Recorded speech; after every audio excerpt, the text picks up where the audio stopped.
So in this video, we're going to work on your practice or final exam, problem number 2. In problem number 2, Pearl Products Limited of Shenzhen, China, manufactures and distributes toys throughout Southeast Asia. 3 cubic centimeters of solvent 8300 are required to manufacture each unit of Supermix, one of the company's products. The company is planning its raw materials needs for the third quarter, the quarter in which peak sales of Supermix occur. To keep production and sales moving smoothly, the company has the following inventory requirements. The finished goods inventory on hand at the end of each month must equal 3,000 units of Supermix plus 20% of the next month's sales. The finished goods inventory on June 30th is budgeted to be 10,000 units. In Part B, the raw materials inventory on hand at the end of each month must equal 1/2 of the following month's production needs for raw materials. The raw materials inventory on June 30th is budgeted to be 54,000 cubic centimeters of solvent H300. The company maintains no work-in-process inventories. So we're given a monthly sales budget for the third and fourth quarters, July through December. So we're supposed to prepare a production budget for Supermix for the months of July, August, September, and October, and then prepare a direct materials budget showing the quantity of solvent H300 to be purchased for July, August, and September, and for the quarter in total. So what we're going to do is for each month, we're going to take our budgeted unit sales, and then we're going to add into that our budgeted ending inventory. So in this case, it's going to be desired units of finished ending inventory because this is a production budget. So the two of them are going to be the total needs. How do we satisfy the needs? Well, first we look for the beginning. So we're going to subtract out the units of beginning finished goods inventory and then get to our required production in units. So let me go to Excel so we can calculate each one of those numbers. So we're supposed to do this for July, August, September, and October.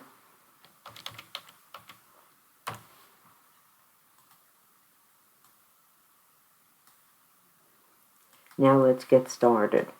So for each month, as I said, we're going to calculate our total needs. So first, our total needs are going to be our budgeted sales. And luckily, those are given to us. So for July, 35,000. For August, 40,000. For September, 50,000. And then October, 30,000. Now we're going to add the desired units in the ending inventory.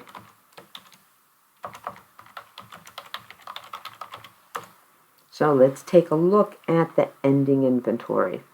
We're told the finished goods inventory on hand at the end of each month must equal 3,000 units of Supermix plus 20% of the next month's sales. So our budgeted ending inventory for July would be 3,000 plus 20% of the next month's sales, and our next month's sales are 40,000. So 20% of 40,000 would be 8,000. Let me move this here a little bit so we can see the calculations a little bit better. Now what I'm going to do is I'm going to put in a formula that is going to calculate each one of those numbers.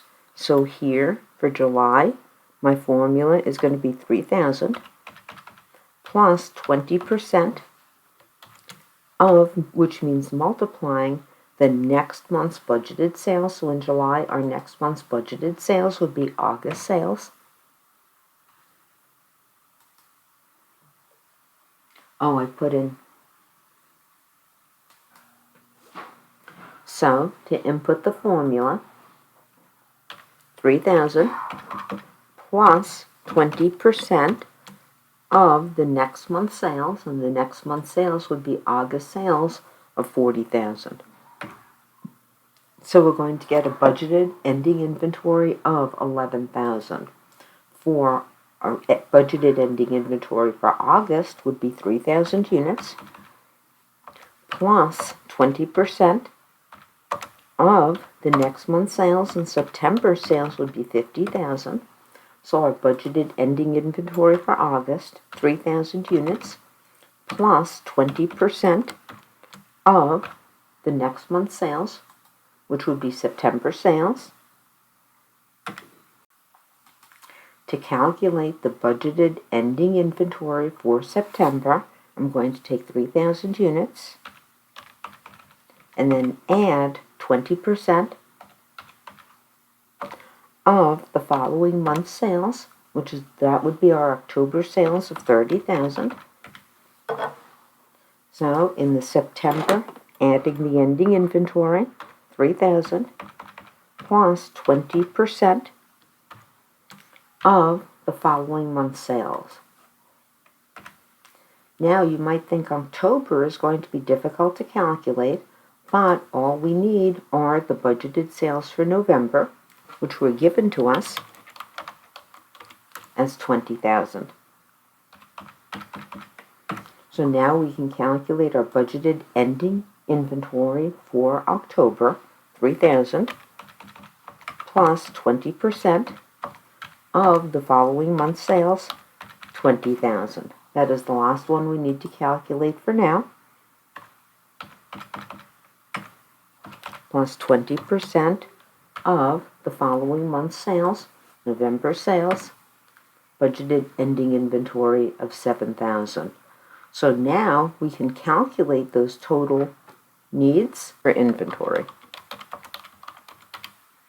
So I'm just going to have Excel sum the entire column from budgeted sales down to the last inventory calculation. So now we've calculated our needs for July, August, September, and October. Now that we've calculated our total needs, we subtract our beginning inventory.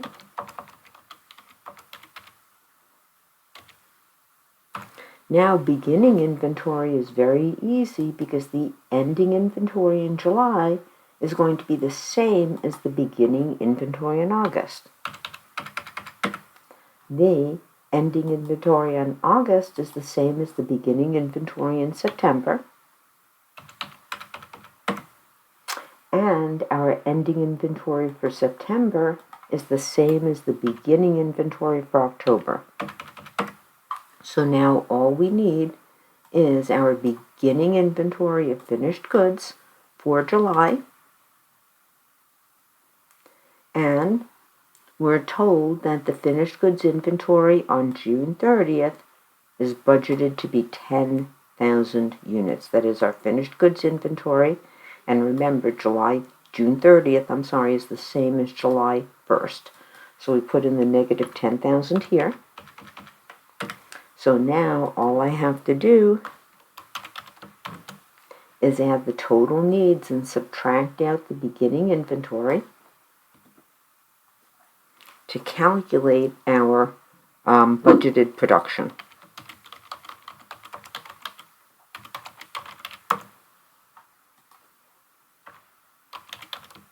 So I'm just going to take 46,000 and subtract 10,000. 53,000 and subtract 11,000, 59,000 and subtract 13,000, and 37,000 and subtract 9,000. So let's put this in, but before I put this in, I'm going to freeze the panes so we can see the numbers as we put them in. I'm going to move this over to the side here and expand this one a little bit so we can see a little bit more. Now I'm going to put in my required production in units of finished goods, this bottom line figure, the budgeted production. So for July it's 36,000. For August, 42,000.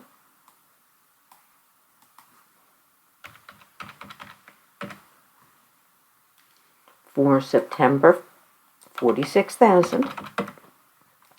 And now to calculate the quarter, I'm just going to add 36,000 plus 42,000 plus 46,000. So that is going to be 124,000. Now we're told in the problem that 3 cubic centimeters of raw materials is required to manufacture each unit of supermix. So on the next line we put the 3 that comes from that highlighted statement. So for each month we require 3 units of the raw materials to manufacture 1 unit of product. And for the quarter we don't add the 3, but for the quarter it's still 3 units for each product. So now the next thing that I'm going to do is I'm going to multiply each one of those numbers by 3. So just moving this aside for a moment so you can see all the numbers. I'm going to take 36,000 and multiply that by 3 to get 108,000. In August, I'm going to take 42,000, multiply that by 3 to get 126,000. In September, I'm going to take 46,000 and multiply it by 3 to get 138,000.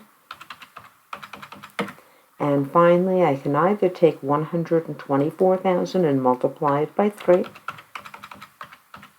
to get 372,000, or I could take 108,000, add 126,000, and add 138,000 to also get the same 372,000.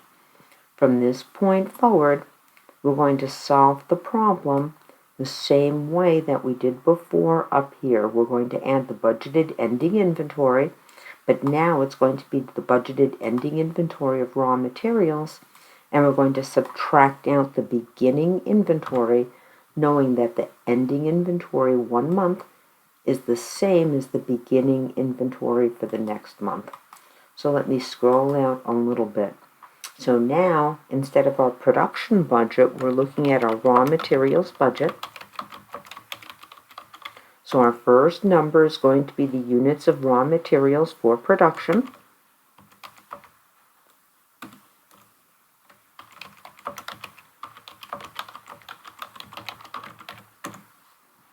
So for our raw materials for production, we're going to do this for July, August, September, and October. Remember, it's just that ending number multiplied by 3.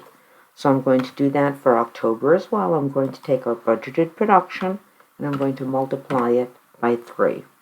So there's our 108, 126, but we're also going to have that number for October, 84,000. Now what we're going to do is we're going to add the desired ending inventory of raw materials.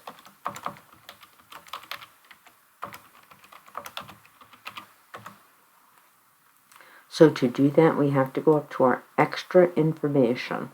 So in B, the raw materials on hand at the end of each month must equal 1/2 of the following month's production needs for raw materials.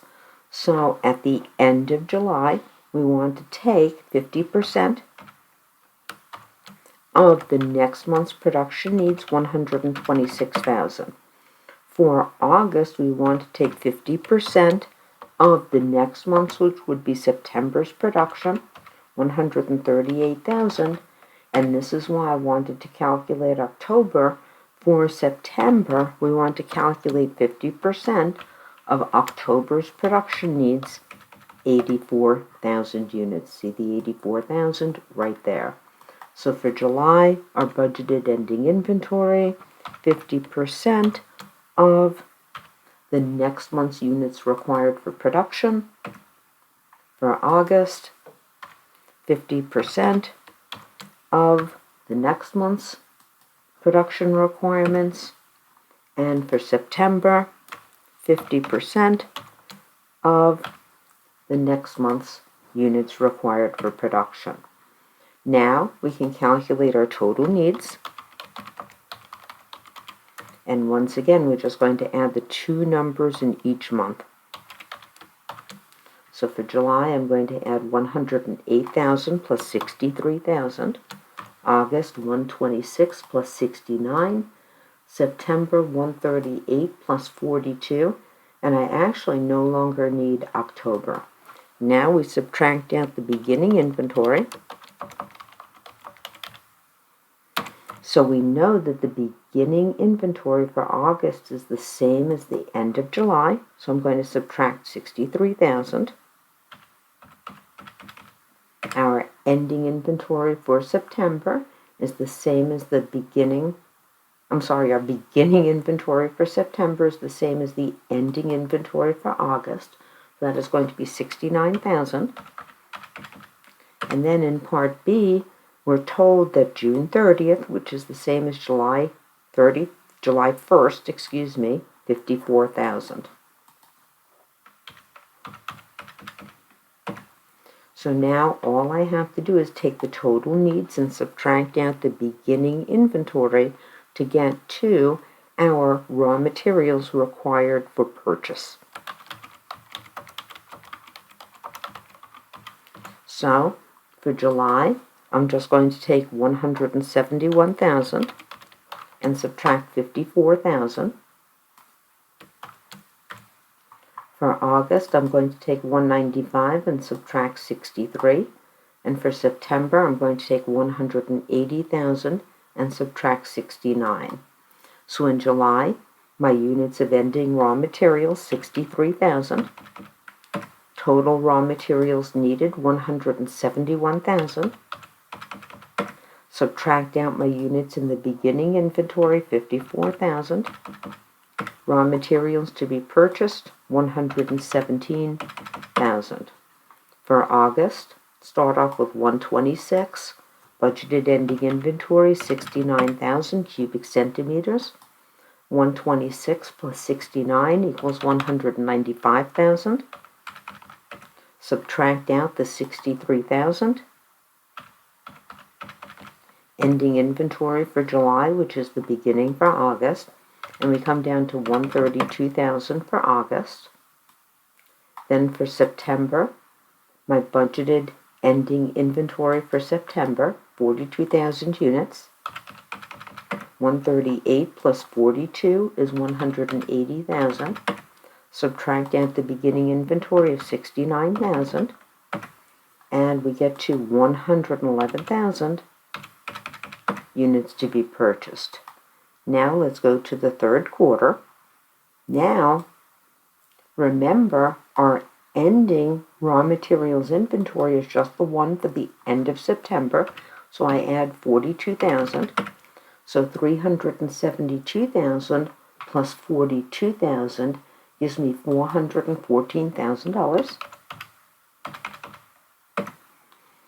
Now, my beginning raw materials is just the 54,000 at the beginning of July, so we don't add up the ending inventory. We don't add up the beginning inventory. The ending inventory for the third quarter is the September 30th inventory. The beginning inventory for the third quarter is the July 1st inventory. So I subtract 54,000, and that looks like it's going to be 360,000 to be purchased, which should also add up to the three numbers together. So if I take 414,000 and I subtract 54,000, I wind up with 360,000. But if I also take 117,000, add 132,000, and add 111,000, it also works out to $360,000. I'm going to check my work. And answer is complete and correct.